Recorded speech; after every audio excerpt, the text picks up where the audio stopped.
walks along a long, lonely highway each day. She dreams that one day a man will pull up in a car. He'll open up the door and she'll climb in and he will say, hey babe, what you know? I hope you're ready to go, 'cause today is a perfect day to chase tornadoes, to chase tornadoes. Yeah, when the wild wind kicks around your head, you know that you have found a perfect day to chase tornadoes.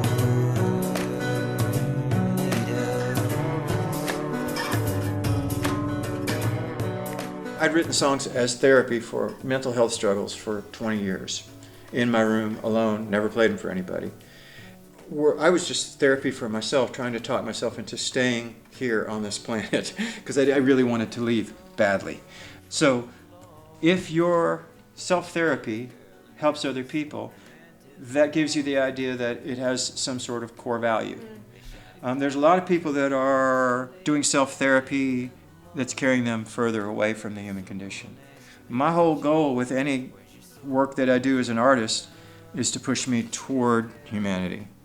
I want to be someone who disappears into humanity as they explore their art. Hey y'all, welcome back to Unbroken Chain. I'm Maura James, as always, and this week we get to hang out with the inimitable Mr. Jim White, who currently resides in Athens, Georgia. My partner Daniel and I took a little day trip to hang with him at his place in Athens, and God, it was such a pleasure. Jim, as many of you know, is truly a master storyteller. He is probably most well known for doing that through his music, but he's also the host of the documentary Searching for the Wrong-Eyed Jesus that the BBC made about 15 years ago. Jim takes these filmmakers on a tour of the South, particularly, I think, from the lens of the Christ-haunted South, as he calls it, talking about this beautiful, very specific dynamic that the South has of deep spiritual vibrance and the extreme repression and judgment of much of the Christianity that's practiced down here. It's truly one of my favorite films of all time and a wonderful example of documentary filmmaking as a transformative practice to create compassion for beings whose lives would otherwise be easy to judge from a distance because they seem, on the surface, so different from ours. Jim's house is kind of a museum to what might be called folk art or outsider art. He's been going to flea markets for many, many years and collecting finished pieces as well as materials that he repurposes for his own art, and it's very much alive in his space. I wanted to read a prayer that's hanging up on the wall in his living room. It's hand-painted on a small sign about 8 by 10. It says, "Prayer. I call upon the powers of the universe to channel their powers through me to bring about," and then in brackets, "whatever you want. I know it can be done. I know it will be done. I know it is being done right now." And Jim talks in this conversation about his childhood in the South and how it drove him to leave it all behind physically and emotionally, and then eventually come back and make his own meaning. And I think the signal that he puts out, the reason that he's making art, which he talks about, is because he had to, because that's how he stayed alive and stayed connected. I think that's really what art is at the end of the day. When I got really interested in folk art or outsider art several years ago, I looked up the definition of it because I thought, outsider art, that's inherently defining it by centering something else, defining it almost by the negative of what it's not. And I looked it up, Naive art, or art brut as it's sometimes called, was coined in the 1940s by this guy named John Dubuffet. And what he says that it is those works created from solitude and from pure and authentic creative impulses, where the worries of competition, acclaim, and social promotion do not interfere.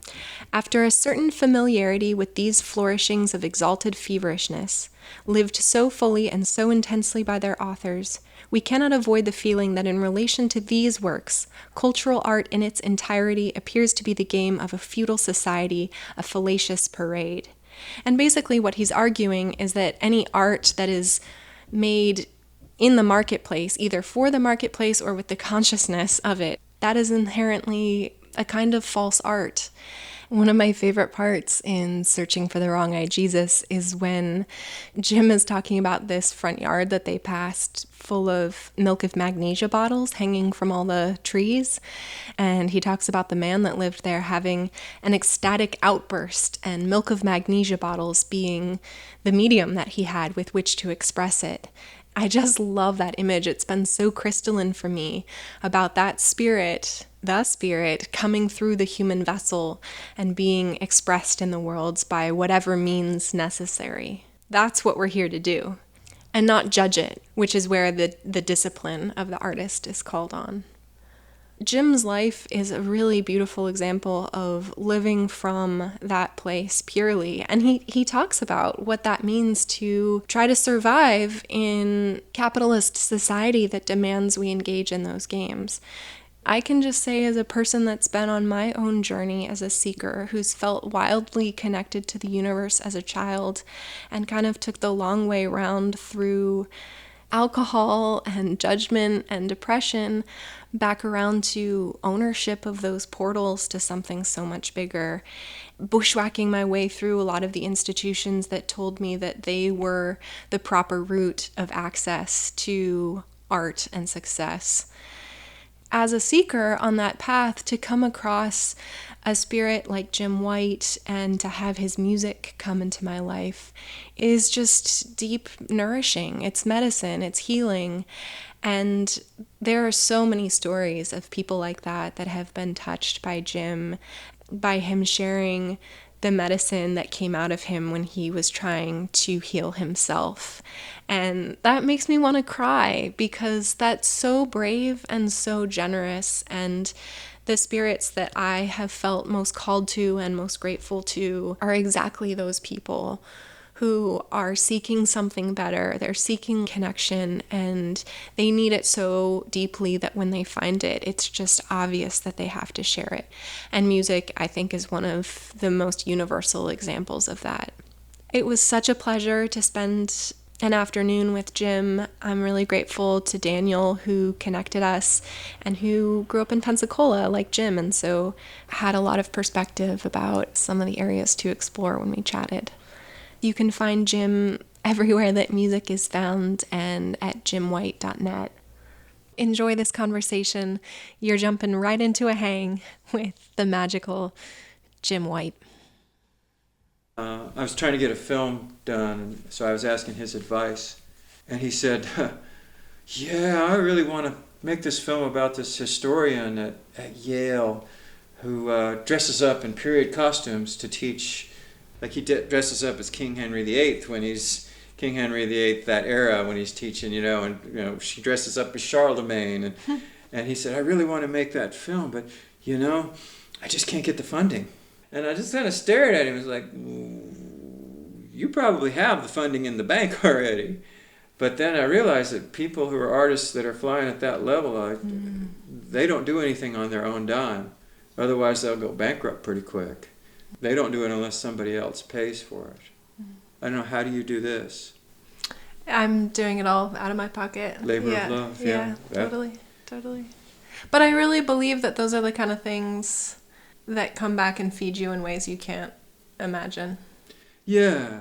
I mean, at a certain point, like, you're single, you don't have kids, you don't have a mortgage. Mm-hmm. At a certain point when those start to come in, then you have to start weighing things. I mean, when Willow was, my 20-year-old was 1 on her birthday, she got this very intense fever, and it was like 105. And I wasn't home when it happened. Her mom raced to an emergency room, and it was a holiday, and they asked for her insurance, and we didn't have any because I was a poor musician. And they said, well, sorry. And they turned her away. And she went to 3 emergency rooms, and they all turned her away. And you're not supposed to be able to do that, but welcome to the panhandle of Florida with 105 fever. And at that day, I realized, okay, I'm no longer just going to think of myself as a free-floating artist. I have to have one foot in the real world firmly so that my kid doesn't get turned away from emergency rooms, which, all the artists out there, we can all thank Obamacare. That's, certainly saved my life the last few years. I have 5 friends who would be dead but for health care. Is that just what it means to be an artist in these times? That you starve? Yeah. It's always been that way. I mean, it's the term starving artist. It's there for a reason. It's kind of like artists and gentrification kind of go together. You know how, where did you live in New York? Prospect Lefferts, down by Prospect Park. Yeah, I lived out that way. Prospect Avenue, I lived at. That neighborhood used to be rough. And then artists moved in. And when the artists moved in, it suddenly became a commodity. Before that, it wasn't worth much. And it's the same with artists making their art. They go exploring strange aesthetic territory and get very few rewards for it. And then every once in a while, the commercial world recognizes, oh, this, actually, we can use this as a TV commercial. So, all of a sudden, all the artists who are making art like that are approached by commerce and the commodity people. But all the other artists who are blazing paths that don't have any sort of commercial value, they're still wandering around out there wondering how they're going to pay to get their daughter in an emergency room, like me. When I was writing music like I write for 25, 30 years, just as a hobby. And fortunately for me, a little cassette tape that I made found its way into someone's hands right when the commodity people in the music business were saying, oh, weird white guys sell. Because Beck and Nirvana had just rewritten the book on what commodities work in the music world. And so all of those A&R people, the people who find artists, they got their flashlights out and they started looking in all these dusty corners where they would never look otherwise to find all these little ragamuffin artists like me and Sam Beam and, Devondra Barnhart. None of those people in the 80s or early 90s would have been discovered until it was proven that money could be made off of it. So the vast majority of people, they are not part of the artistic movement that is being commodified at that moment. They're doing their own thing. You just have to hope that sometime in the arc of your 50 years as being an artist, that at one point or other you converged with commodity world long enough to give you an infusion to keep you going and alive. A lot of artists quit because they just can't, they get families and they just can't do it anymore. And that's why when you go to foreign countries and you see how much they support the arts, that's when you really see like artists mature and find their potential because they're given a chance to. It used to be the commodity people would do that. Like record companies used to give artists 3 records. Like the first record could totally bomb and sell 8 copies. And if the label believed in the person, they'd spend $200,000 and make a second record.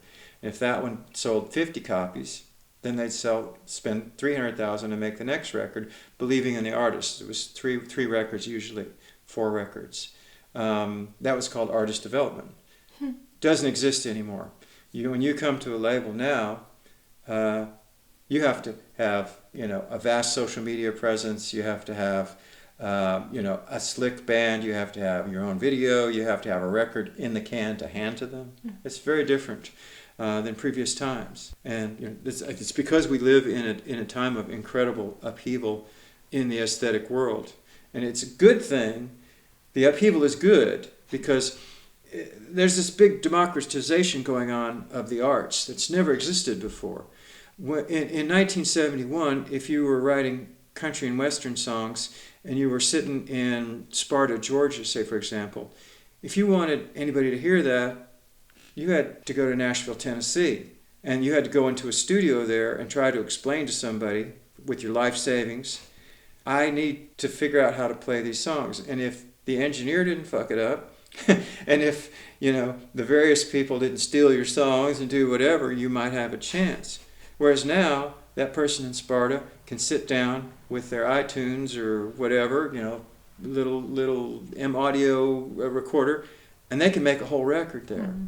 And if they don't know how something's done, they just go to YouTube and figure it out. So, whereas before there were, let's just pick a number, 100,000 artists in the world.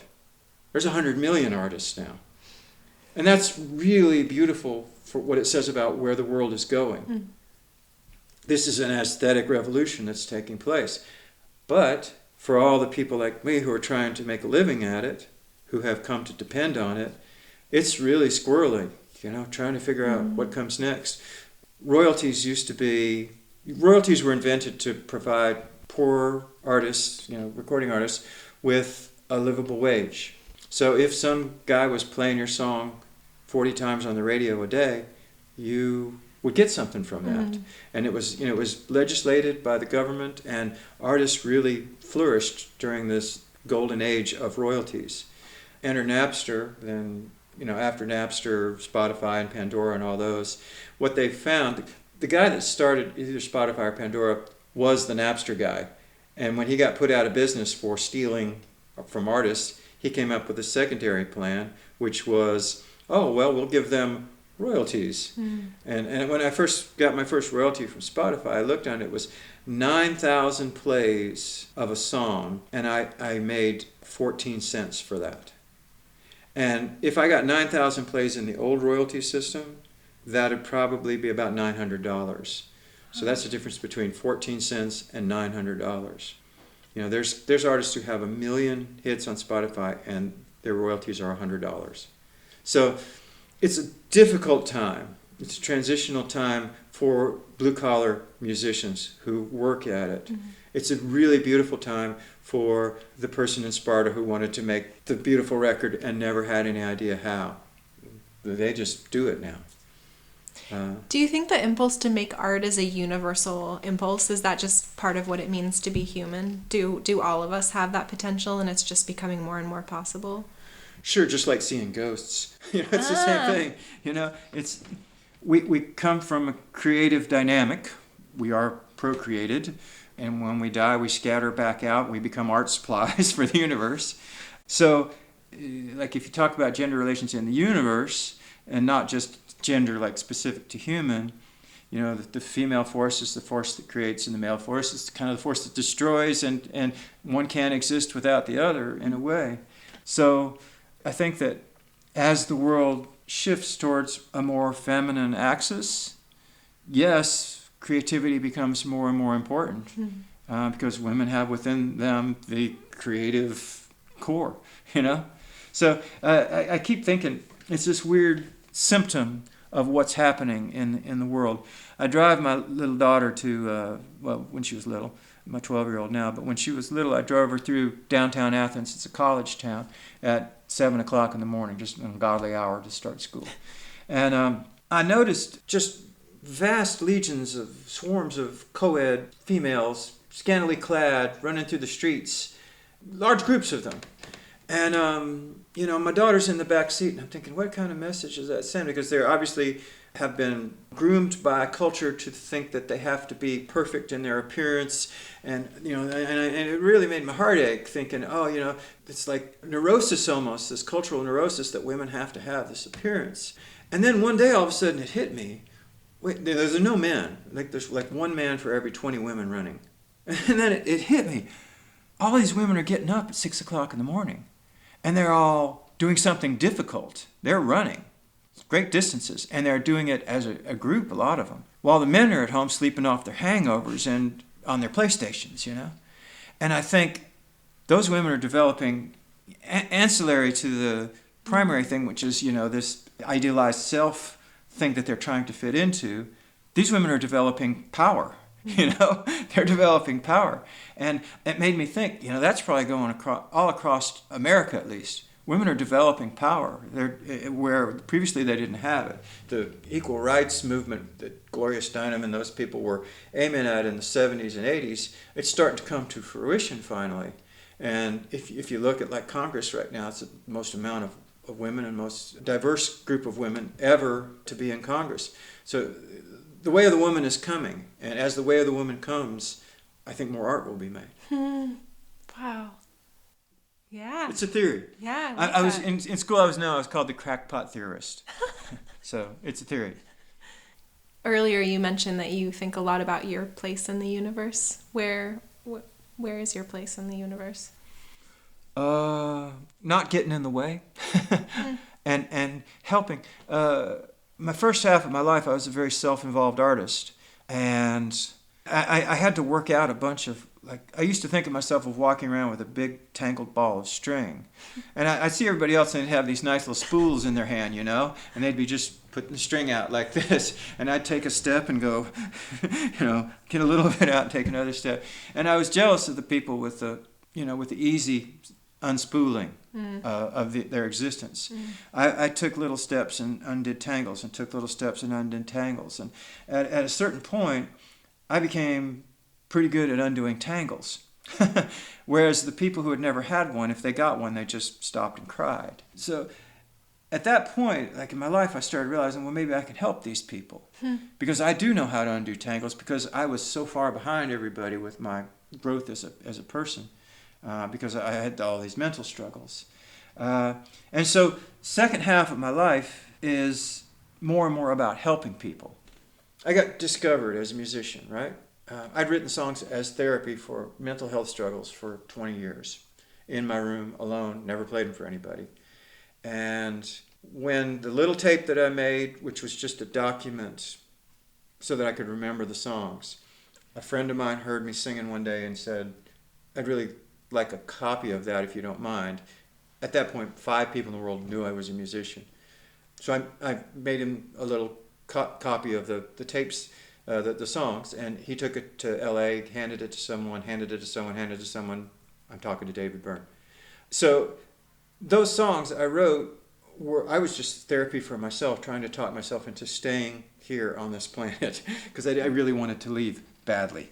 So the record label said, yeah, well, we're going to sign you to a 6-record deal, and you're going to be a performer, and you're going to be with Warner Brothers. There's a whole other hilarious story with that.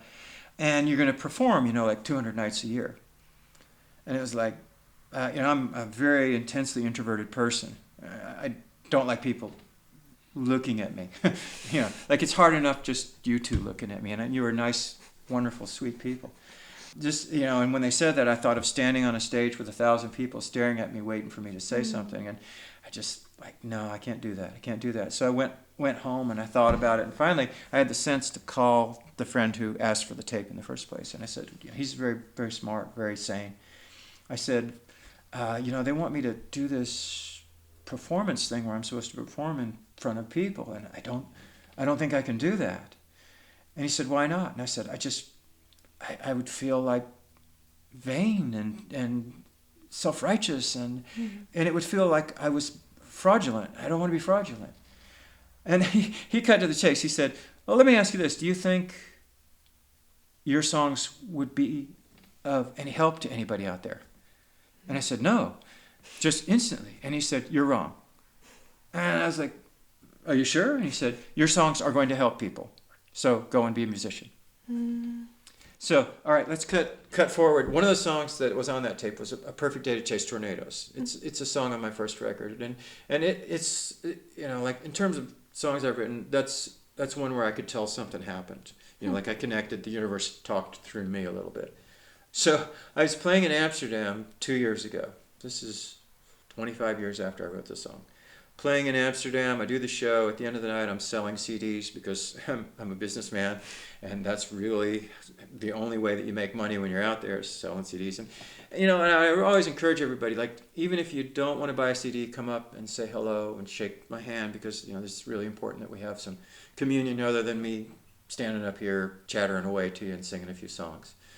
So at the end of the show, and there's a line. I'm still popular in Amsterdam, so there's like 30 people buying CDs. And the last 3, I can see them kind of peeking around, and it's like an hour because everyone talks to me. They tell me stories and stuff like, oh, thanks, I love this song, I love that song, and what about this? And you write the song about your daughter, and I have a daughter, and all of these beautiful connections form to where it's a human experience and not entertainment. So the last three are in line, and they're all kind of looking, and it's this tall, beautiful Dutch lady, maybe almost my age, 55 or 60 she might have been, a little dumpy, maybe 35-year-old guy, kind of heavy set, balding, and fairly homely looking, wearing a hoodie, and like he was a little old for a hoodie. And so I'm doing like a quick character analysis, like he's probably still working some stuff out. And the guy behind him is a very handsome young Adonis kind of guy, and they're all kind of looking funny at me.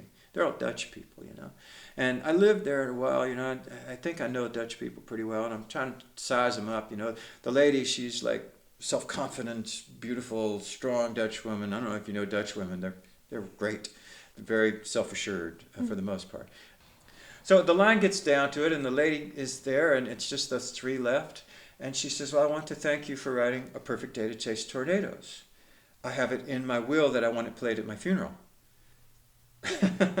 It's just like, and when you're sitting in in your room writing a song, like trying to talk yourself out of suicide, you don't really think someone's going to play it at their funeral someday.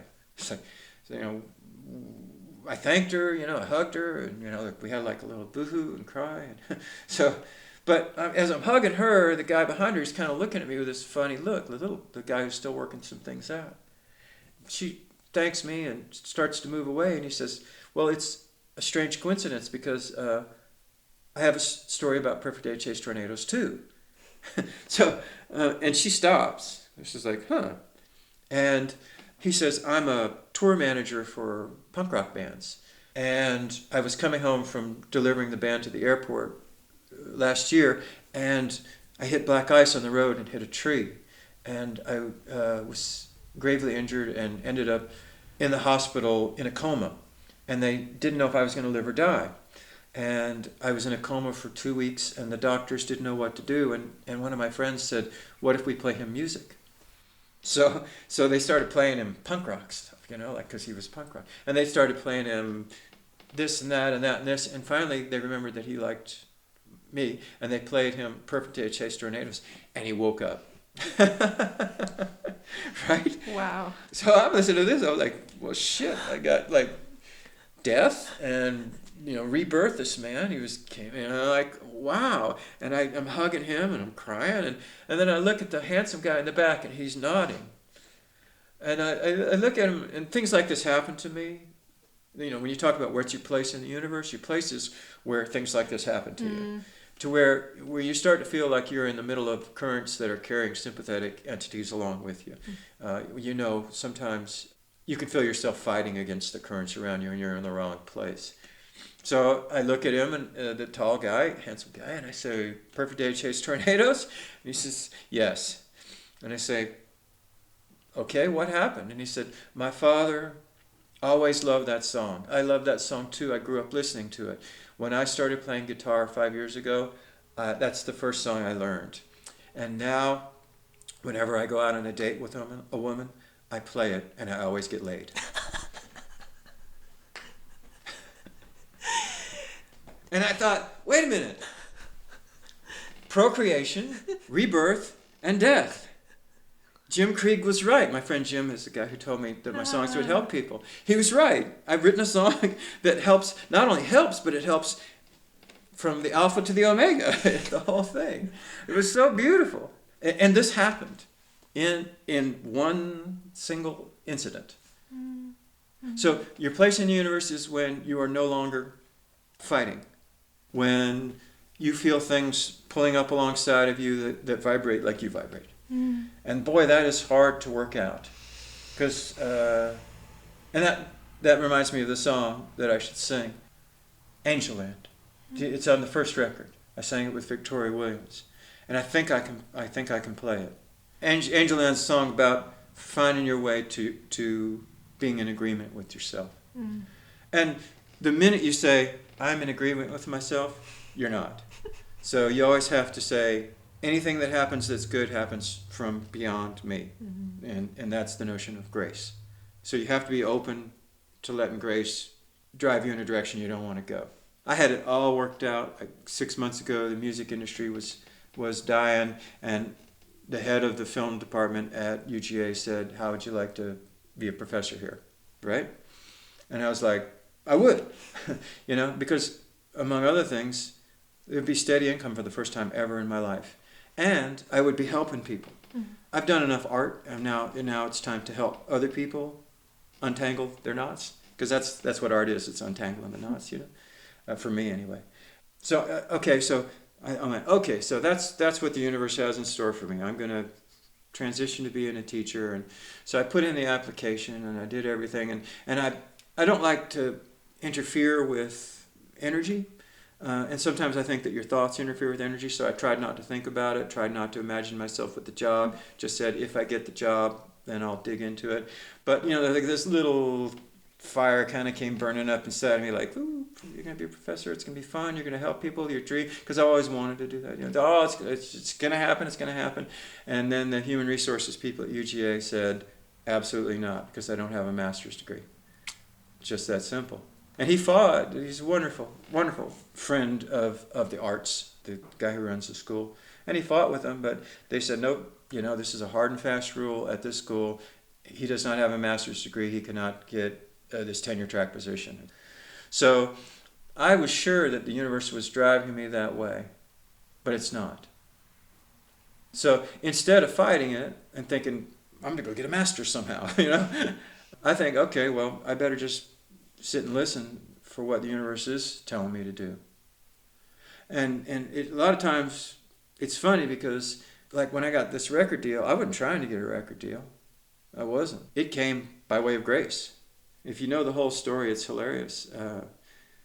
A lady in California who's a manager for Daniel Lanois heard the tape along the way. And she contacted me and said, send your cassette tape out, which sound only came out of one speaker. And it was me beating on pots and pans in my kitchen for percussion. Send that out to Sony Records, Matador, Mammoth, Warner Brothers, all these people. Send it out and, they'll give you a record deal. And it didn't feel right. It didn't feel authentic. But, she seemed genuine and sincere. So I sent them out with her name on the cover and like official letter. And, they all sent the thing back saying, we did not listen to your tape. This is unsolicited material. We do not accept unsolicited material. Do not send us anything else. The only ones that did listen to it was Warner Brothers, who I ended up being on their label. Warner Brothers sent me a letter which said, Dear sir, we have received your tape and listened to it. We feel the material herein is very weak. Your tape is returned herewith. Do not contact us again. Warner Brothers. So I got, all 8 of them came back. This lady was trying to help me, and I felt like I was in the current that was carrying me where I needed to go. But I hit this obstruction. And then, like 2 weeks later, she called and said, hey, did you hear from any of those record labels? And I said, yeah, I did, and I think I'm just going to go on. I was a filmmaker. I'm going to go on with my filmmaking, and she said, they're wrong. They're wrong. You need to be a recording artist, and I'm going to find you a deal, and I'm going to make them sorry that they said what they said, which is pretty cool, And she called an hour later and said, send a tape to this label, and it was David Byrne's label. There's you can look online, there's all kinds of stories about, that's a 2-hour story by itself. So I just laughed because I thought, okay, the universe has a joke for me and it involves David Byrne. This is good. So I sent the tape to his label. I did not put any return address on it. I did not put anything on the tape other than Melanie said send this. I thought, that is all I'm going to do. It was on a yellow Post-it. And if I had done that thinking, ooh, clever marketing strategy, it would have had bad energy on it. And they would have just thrown it in the pile of submissions that was 8 feet high in the corner. But because I truly surrendered and didn't attach any expectation to it, it had some kind of little magic charge. And they did listen to it. And they did call me. And it is reportedly the worst demo tape ever to get an artist signed. What is the message of that? Does the universe want to make sure we don't have expectations, that we're coming to life with gratitude? I don't think it's cause and effect like that. I think of it more like currents, you know? Say, for example, you attach your will to something, and there's times when it's very important to do that. But if you attach your will to something with a spiritual charge to it, think in a river. Floating on the surface of the river is styrofoam. And then beneath that are the things that are a little bit heavier, and at the bottom are the big logs that are just kind of being moved along. If you want to be carried by the river, you want to be styrofoam. If you attach your will to making the river go carry you where you want to go, the more you do that, quite often the more you become leaden and untransportable. And there's moments when it's the reverse. There's moments when if you're the styrofoam and the wind is blowing too hard, you get blown away. So part of the deal is understanding when to be styrofoam and when to be the heavy log. You know? It's figuring that out. When I got turned down for the job at UGA, I thought, I need to be styrofoam right now. And it might be a mistake. Maybe I should have been the heavy log. I don't know. And this is not all documented terminology. This is more crackpot theory. It's resonant to me. So what are the things that you found that kept you here on Earth, that made this a place that was worthwhile to be here? Well, I mean, once kids came, everything was fine. I did not have to gnaw my own leg off anymore because I needed that leg to carry a child around. Once that happened, I was okay. So I guess what that means is meaningful connection to others. If you are a dysfunctional person, and I was pretty dysfunctional, and I got increasingly so. I lived in New York for about 14 years. The more I lived in New York, the more isolated and fragmented my psyche became. If you get to the point where you can't commune with anybody anymore, you're in trouble. So you have to figure out how to find your way back to the human condition. And that goes back to the styrofoam and the log. If you try to will yourself back to human connection, a lot of times, that comes in the form of joining some weird religion or, taking some identity program that, like gives you, like Anthony Robbins, be your own human being, and then actually teaching you the opposite. If you take on some counterfeit being, then you're in real trouble. So I guess the secret is just listening and hoping that your compass still knows true north. There's points in your life where your mind gets so confused. It certainly happened with me that I couldn't follow my compass anymore because it was broken. My inner compass was broken. And then I had to just say, I surrender. And in surrendering, I don't want to say it's just as simple as that, because sometimes you surrender and even worse things happen. I think the people that are going to listen to your podcast are fortunate. I'm fortunate. I got to surrender in Western civilization. I didn't surrender in Chechnya. I didn't surrender in Venezuela right now. I surrendered in a place where life allows you to surrender without big consequences. And so I don't know what it's like for someone in those places. Don't know what it's like for them. I can say here, it's all about surrendering and surrendering right. Knowing when to surrender, when to be the styrofoam, when to be the log. This is going to be my next book. The philosophy of the log. The styrofoam and the log, right? Yeah.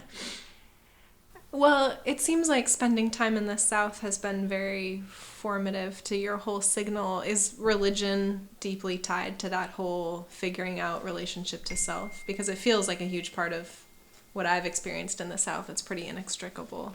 Hang on, I got to turn this off. Sure, no worries. I don't want that to happen again. Oh no, and now Siri wants to help me. Siri, help me turn my phone off, please. Can you turn my phone off? Okay. That's the first time I've ever done that. Well, in the South, there's a very narrow conduit for spirituality. It's narrow. It is Jesus. So I just finished a book In the book, it talks about synchronicity a lot, and it talks about people who are more susceptible to it and less susceptible. And the more susceptible people, I like to think that, think of a radio station.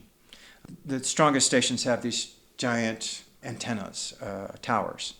And then the little dinky stations, they have the little tiny ones. Conventional mainstream people, for the most part, they don't have big antennas, so they're not picking up a lot of information. Spiritual people who are deeply spiritually inclined, they have big antennas, and they're getting lots of information. So for them, they have to sort through a lot more data, basically, spiritual data, than the people who are getting 12 signals. Mm-hmm. If you're getting 12,000 spiritual signals a day, it's a lot more of a chore to work it out than if you're getting 12. So for those people in the South, they're funneled into Jesus, Christianity. And that can be wonderful, and it can be very destructive. Because if the feelings you feel fall out of that belief system, but you're told that that's the only way, you can end up like some of my deeply spiritual friends who killed themselves, and like I almost did.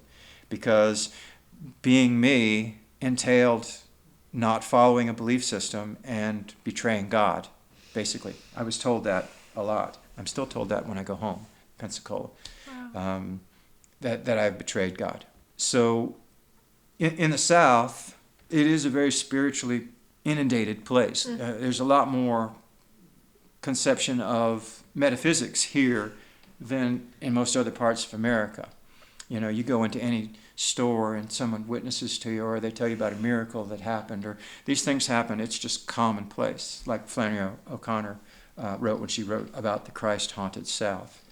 You're presented with this constant sort of current of spirituality going through this very narrow bandwidth, and it can be very frustrating for esoteric people who don't fit that. I didn't fit it. Like I said, I had friends. One of my friends, there's a song on my fourth record called "Take Me Away," and it's about a friend whose father was a Pentecostal preacher, who married a woman whose father was a Pentecostal preacher, and who they wanted him to be a Pentecostal preacher, but he was a very gifted, gentle, artistic soul, and he lost his mind. And at the end of all of this conflict, people pulling on him, trying to get him to not sing James Taylor songs because they were of the devil, and to forego all of the sins of the flesh, playing guitar for anything other than praise music. He lost his mind. He went to his father's church. He painted love on one side, hate on the other, and sat on the steps and cried. And they institutionalized him. And the last time I saw him, he was on massive doses of lithium to calm his, not to calm, but to kill that part of his mind who was saying, something isn't right here.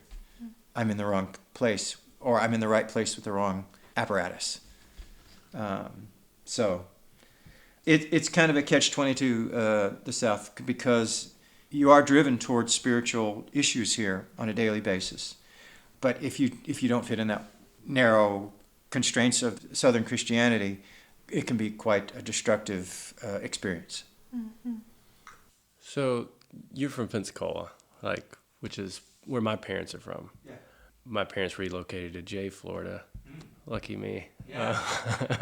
When I was maybe 9, and so I grew up there as my dad became pastor of a Southern Baptist church. Right.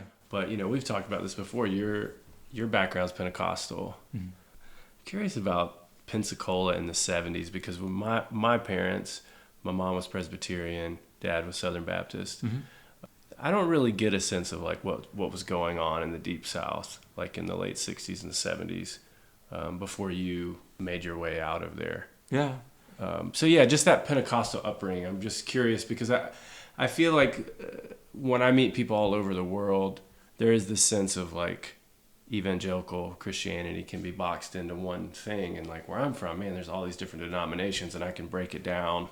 On one corner, there's 4 different denominations. Yeah, exactly. Yeah. So where we're from, it's everywhere you go, there's another church on the corner. But yeah, I'm just curious about being raised Pentecostal, because I didn't see Pentecostal services until I was probably maybe 10 or 11, Uh-huh. and I spent the night with a friend, and they're like, well, you're going to come to church with us on Sunday. If you're not going to go to your Southern Baptist church, you're going to come to our Pentecostal service. And it blew my mind. Yeah. It's like, this is nothing like what I was used to, you know. Well, I just finished this 2.5-hour spoken word piece called Monkey Land, and it's about that. I drive a lot, and I thought, okay, I want to put together a 2.5-hour story for other people who drive a lot, so that, you know, just to pass the time. And I thought it was going to be an hour, but me being me, it ended up being 2.5 hours. So it talks about that. So I don't want to repeat too much of what's in there because I want it to be fresh to you. I will tell you this. In the 60s, late 60s, drugs start hitting the South. We didn't really know much about drugs. Drugs, you know, that's what jazz musicians did, and weird bluesmen and people like that. You know, everybody drank. There was moonshine. There was Boone's Farm wine. Drugs weren't part of the culture. They showed up, and they gave people like a little feeling of like this expanded consciousness. And in a lot of places that drove people towards Buddhism and towards like Timothy Leary and Ram Dass and all those kind of people. It drove them toward the East, and the Beatles, you know, they went to India. And in the South, the spiritual feelings parlayed into Jesus. So a lot of Southern hippie dope people segued out of that world into the born-again world. Because we used to call it getting high on the Lord. So in the early 70s, the Jesus movement was huge in America. Young people all over were feeling like alone and isolated, as capitalism does to people. It isolates you and makes you more you, more you, more you, until you are so distilled as you that you have no connection to anything. And they felt this lost feeling, so they went to the local conduit for connection, which in the South is Jesus Church. And, you know, for young people, Presbyterian church, it's not much fun, you know. Baptist church, it's okay. You go to Pentecostal church, buddy, there's stuff going on, you know. I was the same age when I went to Pentecostal church the first time. I wasn't raised in Pentecostal church. I was starting to experience real big problems with drugs, and in order to save my life, I got saved. Because 2 of my friends had died from drug overdoses, and I was configured a lot like them. I didn't have like boundaries, and I just kind of, however much dope there was, I would do that. And then if someone said do some more, I'd do some more, because I was lost. So I knew that I would be dead soon at age 13 if I didn't, maybe 14, if I didn't do something quickly. And about that time, I started hearing about a Pentecostal church on the west side of Pensacola, the Brownsville Assembly of God. And I went there, and having a big antenna, you know, I was like, wow, there's a lot of cool information coming in this place with these weird rednecks. People were speaking in tongues, and there was prayer for miracles, and there was energy that felt like where I needed to go. And I think that a lot of young people found that in the Pentecostal church. If you separate Pentecostalism from Christianity, Pentecostalism is the fastest growing religion in the world. Really? I read that somewhere. You can fact check it. Yes, because it's exciting and it gets you involved physically. You know, so much of church had become just this mental exercise. You stand up, you sit down, you do this, you do that, you sing the song, you shake someone's hand, you walk out. Yeah. You walk into Pentecostal church, and they're slapping you on the forehead, and people are fainting, and people are crying and dancing, and boundaries disappear, and the person that you would never talk to comes up and hugs you. It's powerful. And it has the components of connection. And those components of connection get hijacked by this very narrow dogmatic religion. And that's really unfortunate, because the good stuff there is pretty amazing. It's pretty rewarding and spiritually fulfilling. But immediately you get drawn into the dogma of the church, which is very narrow and very Calvinist, anti-sexuality, anti-realm of the senses in any way. The only time that you get to live in the realm of the senses is when you are talking to God at church. So it's bottled up into this one place. And the South, because of the way it's set up, there are not a lot of opportunities for communion, particularly since the advent of suburban life. People become more and more scattered and disconnected until their only connection to the world is the TV. And that's, people are smart enough to know that will kill them, so they go looking for some connection to life. And, so I went to an Episcopal church, and it was very formal. And I went to a Presbyterian church, and it was less formal, it was kind of boring. And, I went here and I went there, and then I went to the Pentecostal church, and it was fucking awesome. I was like, wow, look, that lady that looks like she would never, ever even, run for a second. She's jumping up and down and dancing and falling over, and it had what all the other branches of Christianity didn't have. On the West Coast, you go over there, well, you have this sort of like the mystique of the Eastern religion. You got to fly to India, or to Nepal, or, Tibet, or one of those places, and you got to, go to this very different culture. And that's mysterious and, in a way, captivating. When you're stuck in the South, you got to look for mystique in the world that you're in. Mm. So, Pentecostal church delivers. Unfortunately, as soon as you get that good stuff, the stuff that is liberating to soul, right after that, you get hogtied. So it's kind of like a contradictory religion. That's why there's so much like weird things like pastors who are found to be secretly having gay relationships with people. You're just so hogtied in that world that something has to give somewhere. If you're a person who has any kind of connection to energy. The people who are the little antennas who are getting 12 signals a day, they can go through the whole life and it won't bother them. Or the people with big antennas who were raised in that Pentecostal world, they know how to handle the strictures and everything, and to them it's just part and parcel with being. But for the people who came to it, it was a really complex proposition, like me and most of the people who now in Pensacola now who, they pray for me. They fear that I'll burn for eternity in hell. And it's rough going home. It's rough looking them in the eyes. You know who Yancey Spencer is. Mm-hmm. Yancey was the greatest surfer to come from the Gulf of Mexico and was a world champion and was legendary. His daughter is Abigail Spencer. She's a famous actress. She's in Rectify and big movies and things like that. Yancey was sort of my mentor. I was a surfer, and he took me under his wing, and he was a hardcore born-again Christian, Pentecostal Christian. And eventually, I went my own way and stopped following the Lord. And anytime I saw him, there was just this great sorrow in his eyes. And it got to where I didn't want to see him. And that made me so sad because, we shared this life together and experiences together, but I just didn't want to feel like I had disappointed him. So I just started avoiding him. And when he died suddenly of a heart attack at age 60. And when he died, they found his prayer list. And I was on it. Now, he hadn't talked to me in 20 years, 15 years, I don't know, a long time. I was on his prayer list, like about 50 people. Yeah, I got so hogtied, I was really ready to just drive my car into a telephone pole or something like that. And then I left, and I thought, okay, get away from the South, and everything will be okay. But Jesus follows you. And wherever you go, he's already got like a church set up. It's like in the Monkeyland thing I say, he's like McDonald's, he's like a franchise. It's wherever you go, there's a McDonald's there already. You can go to Ulaanbaatar and there's a freaking McDonald's there. And there's, a church there. Yeah. I was actually curious about that.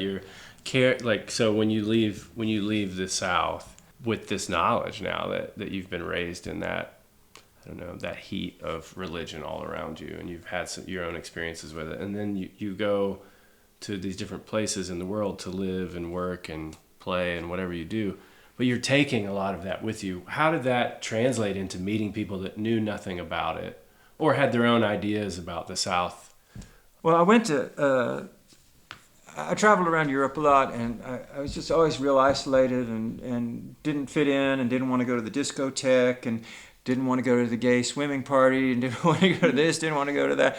I just none of it made sense. And so when I got to New York the third time, I guess, I just was circling back here, there, everywhere. I got to New York the third time and stayed there. I thought, let me go to college. So I talked my way into NYU. Talk about being in the right place at the right time. The universe drove me into NYU and gave me a scholarship, even though I had no business doing that. I walked in off the street and said, "Hi, I'd like to go to your university." And I'd been out of high school for 10 years. Wow. And didn't have that great of grades. And a year later, I'm there. I took as many religion and philosophy courses as I could, and I studied with a guy who used to have a show on NPR called Breakfast at Victory Cafe. His name's James Carse. And he talked about philosophy a lot in terms of everyday life. He's really cryptic, interesting, trickster kind of a teacher.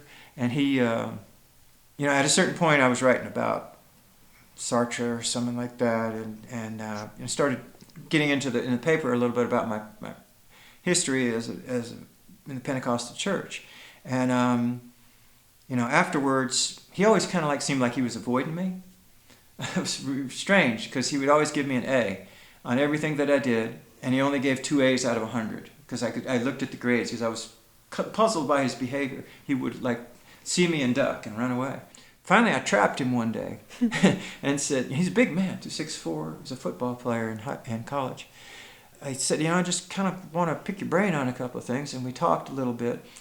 And I mentioned this, how I'd kind of spent 10 years really hardcore end times Pentecostal waiting for the rapture to happen. And how I really felt like I was so far behind with becoming a human being, and that time was wasted.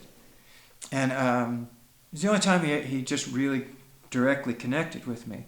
He said, "Wasted? It wasn't wasted. You're you. How could it be wasted?" And what he was really saying, he was giving me permission to not be mad at the past. To say, instead of saying that past is a corrupt pile of dog shit, instead of saying that, that past, look at all the interesting bricks that I have to build, the mansion of self with. Mm-hmm. So when I got out in the world, I fought that the whole idea of sin, I didn't want to sin, but I also needed to be a regular human being, and I didn't see how I could do those two things at once, because drinking was a sin, sex was a sin, sex before marriage was a sin, living a wild life in any way was a sin, and I still didn't want to do that because every time I did it, it hurt. I just physical pain, my soul ached. So I had to real slowly and carefully undo all the complexities of the spiritual programming that I got in the Pentecostal church, and just start accepting. And I'm still working on it. I'm 62. I'm still working on it. So there were times when I would get real aggressive trying to undo it, and I would do offensive things to people, and either to home folks in Pensacola, or to people that I was trying to blend in with who were comfortable in their sin. Whereas, or they were comfortable doing things that I perceived as sin. And I would try to follow suit with them and keep stride with them, and just be completely out of sync and mess everything up and get in fights with people and do all kinds of stuff. It was a lot of if the revolving door is spinning really fast and you want to get to the other side and you run into it and you just bounce off of it, or then you get in but it spins you around and then throws you back out the same way you came. There was 15 years of that before I started popping out on the side I wanted to be on. And it was pretty demoralizing at times, because you think, I just want to lead a normal life, please. That's all I want. I want to lead a normal life. I want to do normal things. Do you ever get that feeling? Yeah, so much of my, I think, story the last 15 years or so has been, a lot of travel outside of the South. Yeah.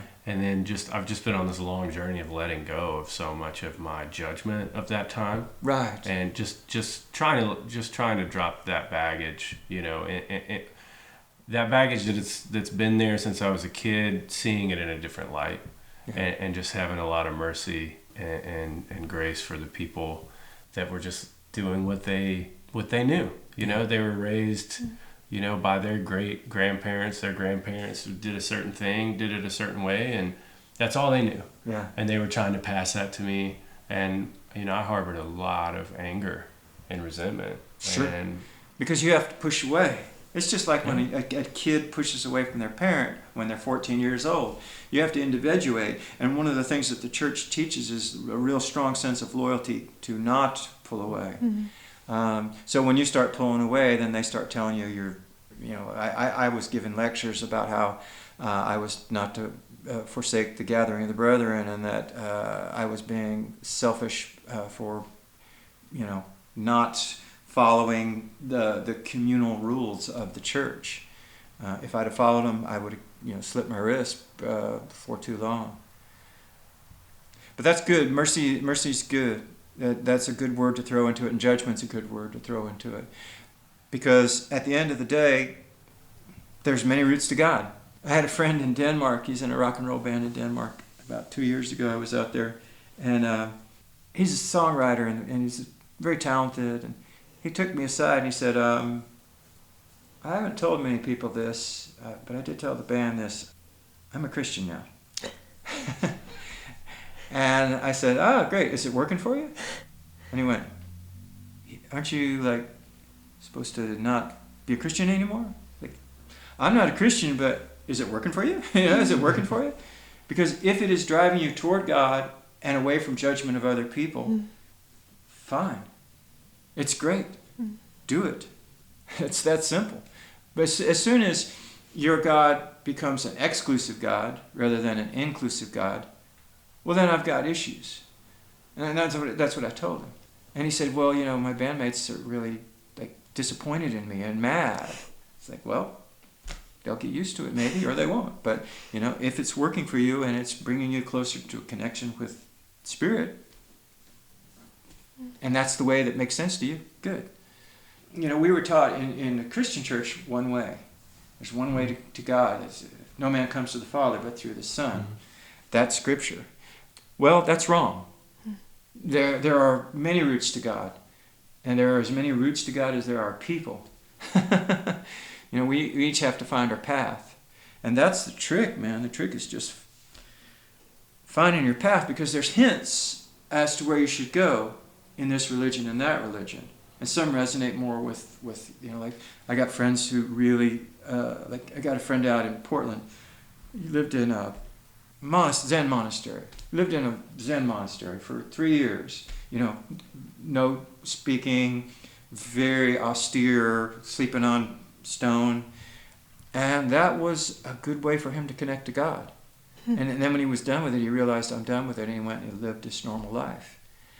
So there's many, many paths to God, and that's the unfortunate, dogmatic hard line that Christianity in the South teaches, is that no, there's not many routes to God. And anyone who says that is of the devil.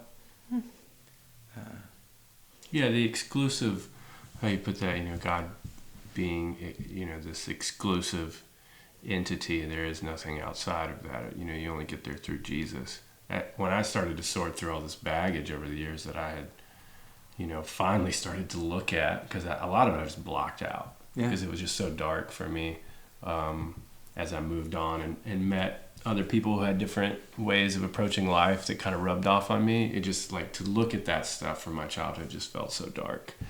But what started to happen as I looked at it is I started thinking about all the people that were so inclusive in the community that I was in. Mm-hmm. And turns out that those people were mostly women. And I've met so many women that were so sweet. And in my community, it was older, It was a small farm town, Jay, a really small cotton peanut farm town. And I would say 60% of the membership of the church, of 300 people, is, women and older, 50 and above. And they loved me and I loved them. And I think so much of that was because they let me be. You know, they saw things in me and they said, yeah, like, bring it on, you know, be yourself. But as long as it's in this container. Yeah. But I got that from the men way harder and way stronger. There's only one way, and you got to listen to our way. Right. And so it took me a long time to get rid of a lot of that darkness, and then just see that, like, well, actually at the heart of the message that I was brought up in is inclusivity. You know, be open to all people, right?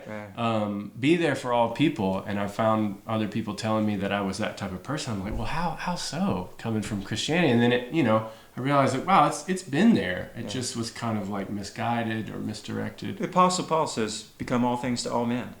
Mm. So, where's that in the church right now, you know? Do you know Nathan Monk in Pensacola? Mm-hmm. You know, you should interview Nathan Monk. Yeah? Mm-hmm. He's a hoot. He's very theatrical, former Russian Orthodox priest who looks like Sam Beam from Iron and Wine. He runs a church. I think he still runs a church. He was defrocked by the Russian Orthodox Church for his stand on gays and equal rights for everybody.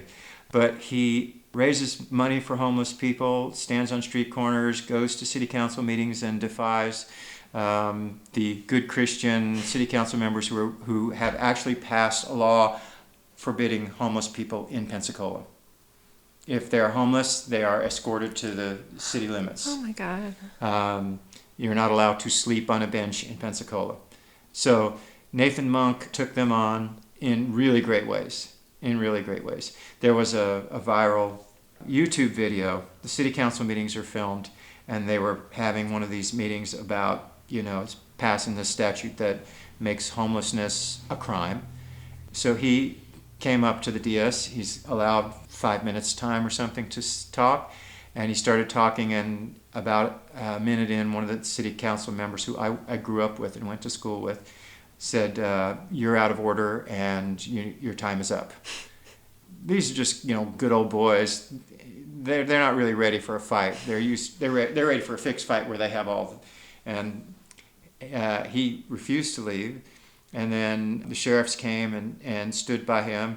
And, he started explaining why they were wrong and why it was unconstitutional and anti-Christian. And then they had the sheriffs drag him out with his collar and everything. And it went totally viral on YouTube. And I don't know, the last time I saw it, like hundreds of thousands of hits.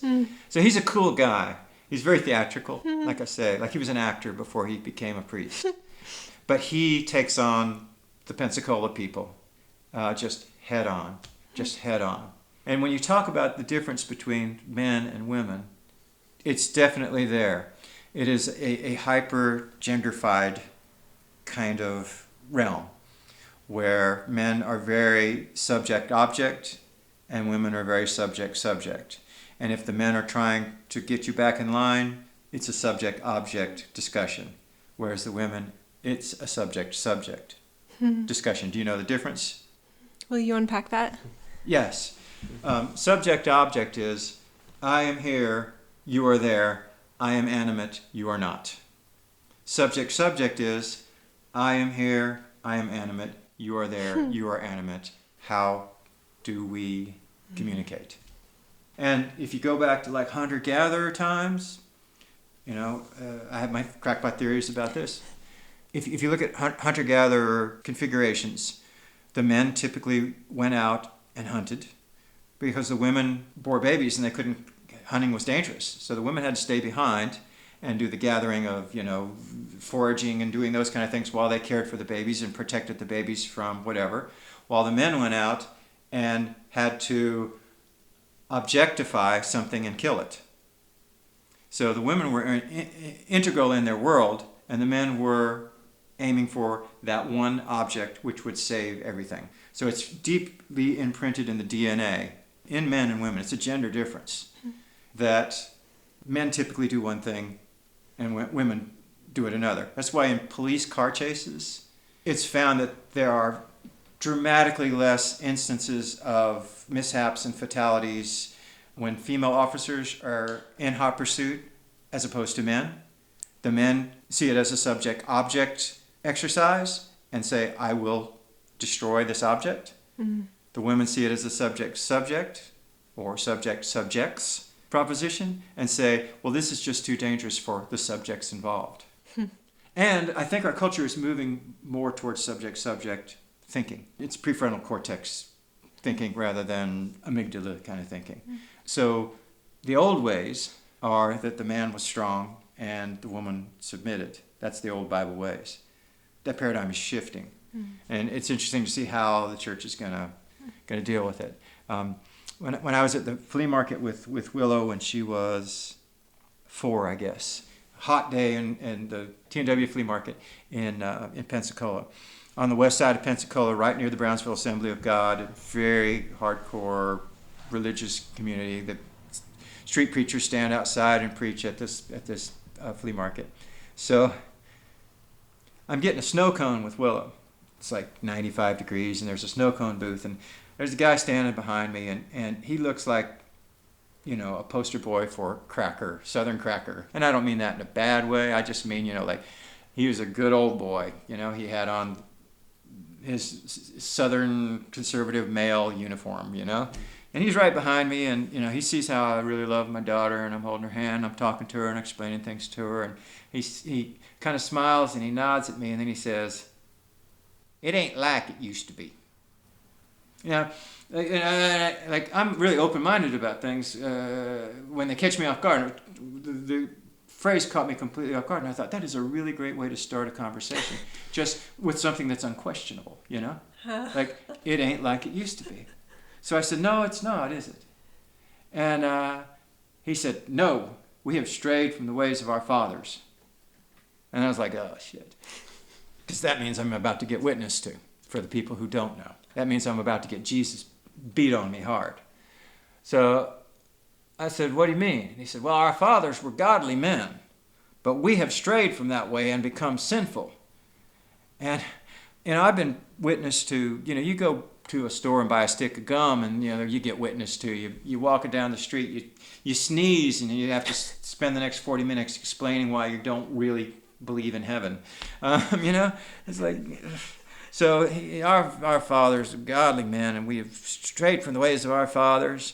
So I just put my hand up and said, "Nope, our fathers were just as big idiots as we are, and the only way things are going to get better is if we accept the fact that they were idiots, and you're just going to have to learn to live with that." And he just kind of like stared at me, and he was about to say something. I said, Nope. Our fathers were totally messed up, just like we are. And the only way we're going to get better is if we really try to get better. And I just took his whole Jesus thing away, like he had the speech ready, because it's a subject-object thing. He had his witnessing gun loaded at me, and he was ready to start popping off rounds, So his face turned kind of red, And I'd ordered the snow cone right before we started talking, and so the lady handed me a snow cone, and I gave mine to Willow, and we went and we sat on a picnic table, and he was glaring at me as he ordered his snow cone, And then he had his snow cone, and he was walking past me, and there's nothing really funnier than a uptight white male Southerner glaring at you with a snow cone in his hand. Just the opposites, and I was really trying hard not to laugh. So I was looking away like this, my face down, and Willow saw, and she looked up at me and she said, "Dad, what's up? What's going on?" I said, "Oh, honey, it's complicated. It's too hard to explain." And she said, "What was that man talking about?" And I was like, "How do you even explain this to a 4-year-old? And I said, "Honey, I think he was going to try to tell us about God." And she got this indignant look on her face, and she said, "Oh, no. If he's going to tell us about God, he needs to just talk about himself." And, I think that's the best theological statement I have ever heard. And I wanted to make a bumper sticker. Don't tell me about your God, tell me about yourself. That's simple. If you start telling me about your God, you're deflecting. She said, when she was that age, she had a couple of things that were just like, wow, magic. And then, she got to that age where her mom started taking her to the church, and Jesus, Jesus, Jesus, and then there were some discussions that had to be had. My other one, when her mom left, I don't keep women in my life too long. When her mom left, she got saved and started taking Sadie to a church, spirit-filled church, and it was real hard because Sadie was 3.5, and she had never been around God, so her parents were divorcing, and she was also having to deal with, like she told me, Dad, they told me in this church that Mom's taking me to that when I die, you won't be my father anymore. I'll go to heaven and Jesus will be my father. And this is a 3-year-old kid trying to deal with her parents' divorce, and I was just furious. And I said, no, honey, I'll always be your father, and I don't know why they said that, and I don't think that that's what God would want. And so then I thought, well, I better start proactively talking to her about God. So I would say, honey, at the church, when they talk about God, is God a man or a woman? She said, oh, he's a man. And I said, does he have a penis? And she said, I don't know, I'll ask. So anyway, pretty soon, me and my 3.5-year-old were having talks about God. And she comes home from preschool, which was just around the corner. She was really excited. She said, Dad, I know what God is. It's 3-year-old. And I said, 3.5. And I said, you do? And she said, I know what God is. It's not a man. I said, what is it? She said, you know when plants take in carbon dioxide? Because we learned about this in preschool today. They take in carbon dioxide and they let out oxygen so we can live. I think that's God. Wow. And she's right. That is God. I dare any theologian to come up with a better explanation of God than those that my kids did. Mm-hmm. And I didn't talk to them about God until my exes were taking them to churches. Mm-hmm. Wow. This is something that I struggle with a lot in my own cosmology, so I'm always curious for help with it. Is there such a thing as evilness, and what is like fundamental human nature? Are humans fundamentally good and just some have more difficult times navigating the conditions of human experience? I think to leave it in an anthropomorphic framework doesn't do the question justice. Mm. I think in the universe there's dark energy and there's bright energy. They both exist. You can't say, oh, that dark energy is bad. Yeah. All you can say is it's dark energy. I think there is evil. I think there is good. I'm aiming for good. And I think that most people can tell the difference. Although mass hallucination is documented throughout human history, we're in the middle of a big mass hallucination right now. What do you mean by that? All of the crazy political stuff that's going on. It's mass hallucination created by media networks, whether they be liberal or conservative. I have all of those conservative Christian friends that I have in Pensacola. They talk about the lying, fake media. And I have to say that the liberal media has many, many, many, many merits and so far above Fox News and all that kind of stuff. But there is a bias. To say that you don't have a bias it's unfortunate. We try not to have bias, and that's the difference between the liberal media and the non-liberal media. The liberal media is trying not to have a bias and have a bias, whereas the conservative media has a bias and has a bias. And that's the weakness of, well, the initial weakness of liberal thinking is that to a liberal you say, hey, something's wrong here, and the liberal goes, oh, maybe something is wrong here. Whereas a conservative goes, no, it's not. And while this one is kind of like undoing their knots and their string, this one is marching forward, conquering lowlands. And we're in a lowland conquering kind of the end of that epoch right now, I think, where the liberals have sorted things out to where they can say something constructive back to what Rush Limbaugh was shouting 20 years ago on radio.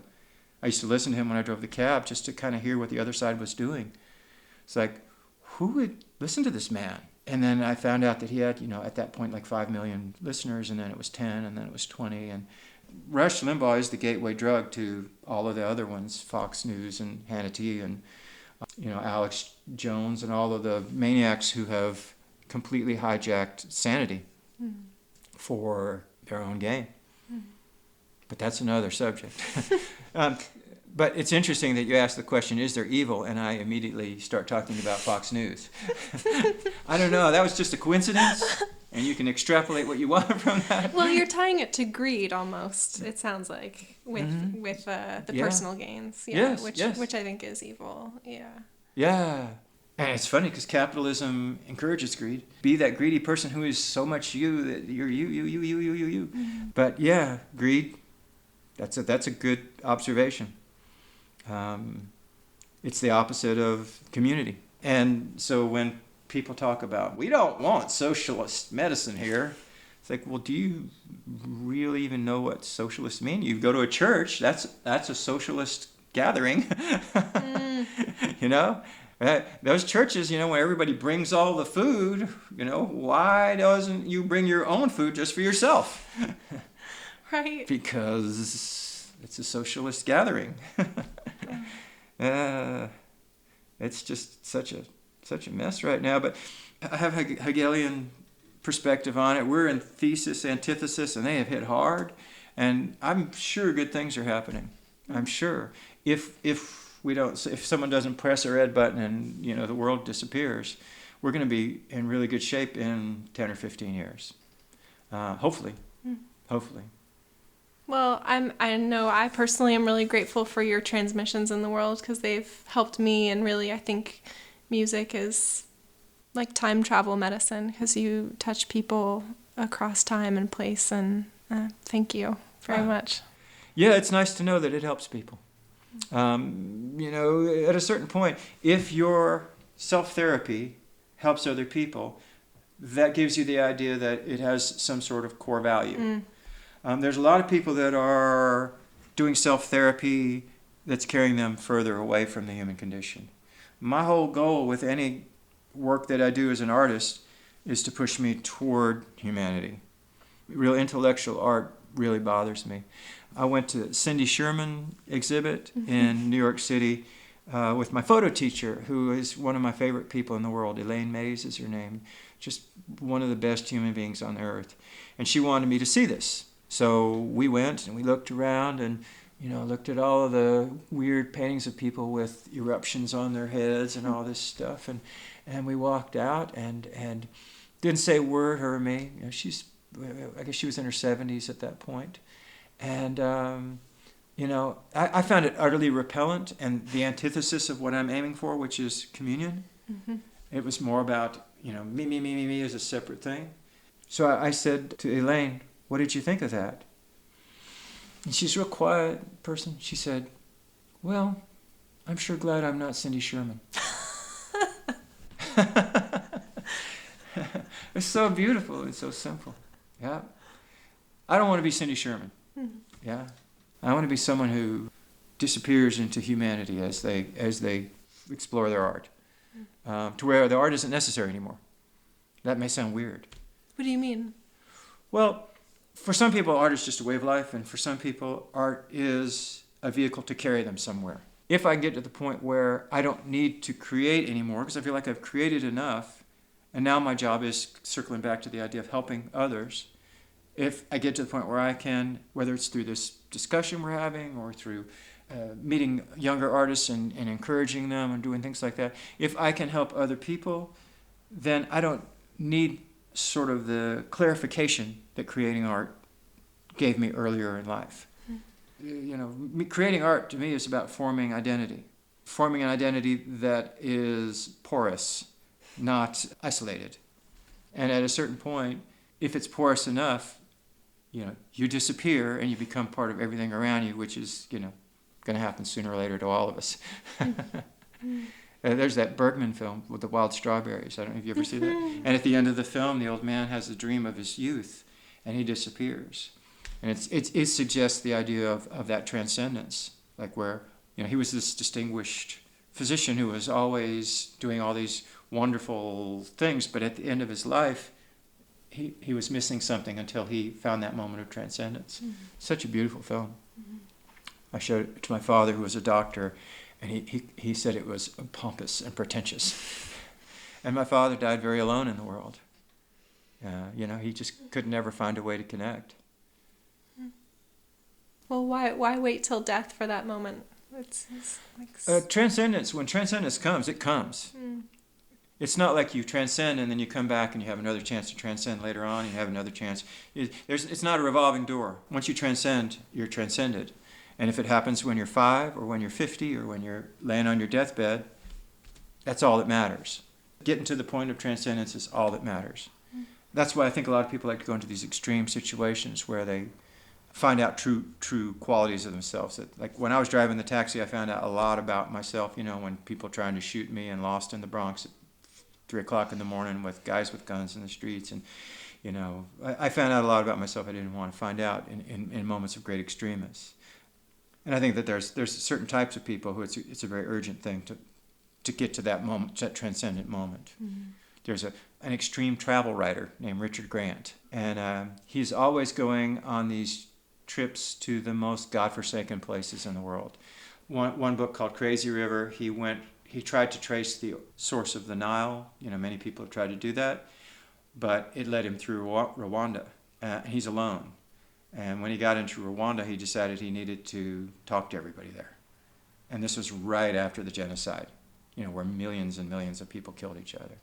And he's always going, like he circumnavigated the spine of the Sierra Madre, which is apparently the most lawless place on earth, just south of the border, the most lawless place on earth. So he's always thrown himself in these extreme moments, I think, to find that transcendent moment. And in his stories, he always gets to it, and then he kind of chicken shits out. And it's pretty cool. It's pretty cool because there's no way that he can describe if he doesn't back out. Because transcendence, I don't think, can be just described. I think it just happens, and then it's not an issue anymore. Describing isn't an issue anymore. I can relate to that. I think I'm one of those people that chases extremes because the places that force me to be in the moment are where I feel like I get the relief of like, oh, I'm always here. I don't have to build an identity. If I just trust that I always just keep showing up, then that is the consistent person that I experience as myself, and that's a relief. Do you know about the book called West of Jesus? No. It's a funny book. A friend of mine wrote it. He's an expert on flow states at this point, if you know about flow states.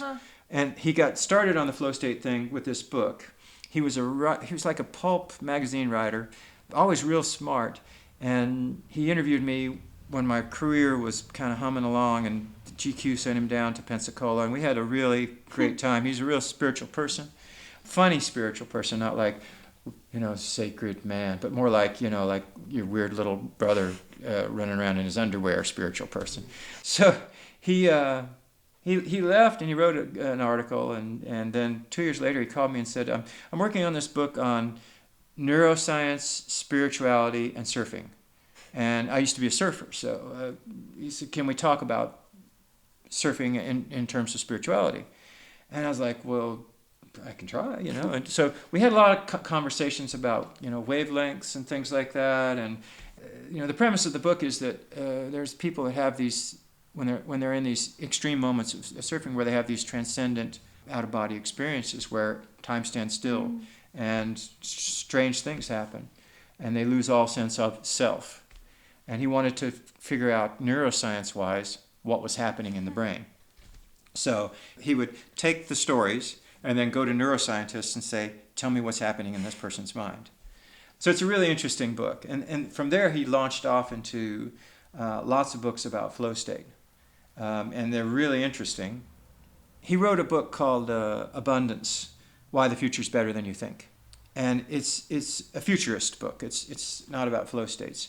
But the reason I mention it is that he joined forces with this triple PhD futurist writer called Peter Diamandis. He's a protege of Ray Kurzweil. I don't know if you know who he is, but he's a brilliant human being that we all need to listen to. Anyway, so Peter Diamandis is a disciple of his, and they wrote this book about what's going to happen in the next 50 years because of the extraordinary renaissance that's taking place around us. Like the Renaissance is going to look like a little bump in the road compared to what we are riding through now. We don't notice it because we're in the middle of it. But he wrote this book, very complex, crunching a lot of numbers about, like cell phone usage in sub-Saharan Africa and alternative fuels and, like 1,000 different variables and how they're all going to merge, and artificial intelligence and all of this stuff. And it is so palatable and easy to read. That is his talent. His talent is to put the most complex things into the simplest language. So Abundance is great.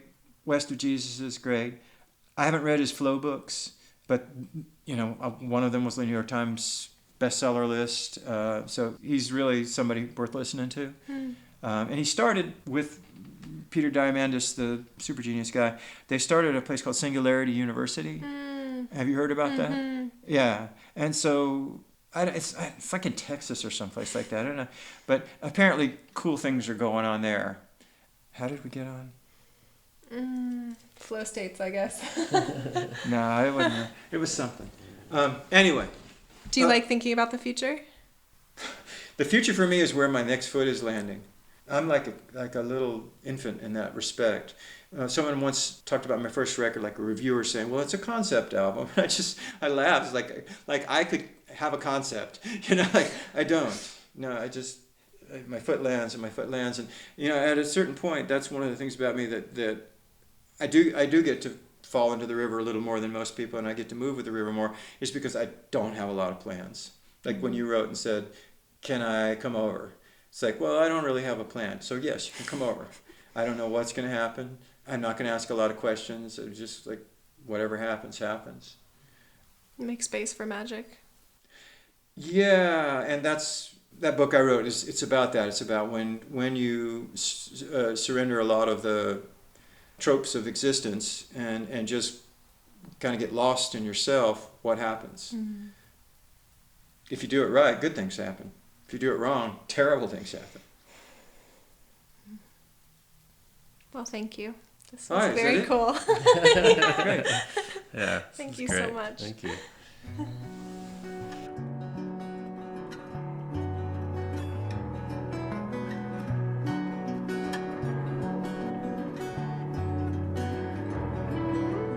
Thank you all so much for joining us today. It's a pleasure, as always, to disappear into someone's beautiful universe with you. You can go deeper into Jim's world at jimwhite.net. So much music to be discovered if you haven't communed with Jim's spirit already. And if you want to connect with me, I'm also on the internet, maurajames.com.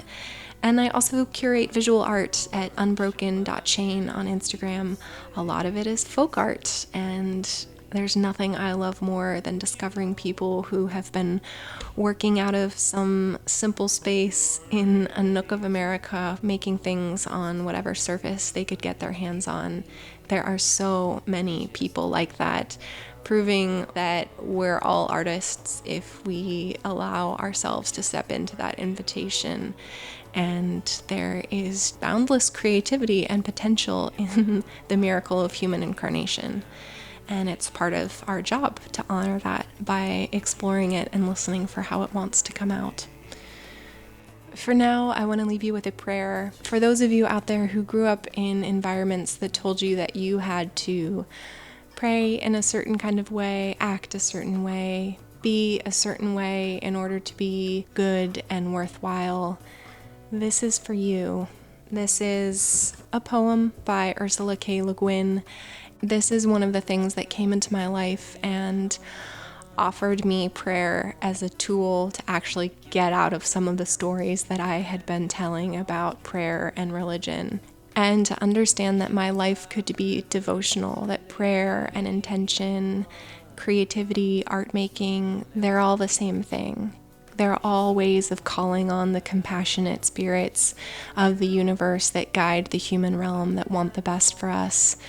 And not just us collectively, but us individually in aligning with our life's purpose and manifesting in the material realm the visions that we are here to make live.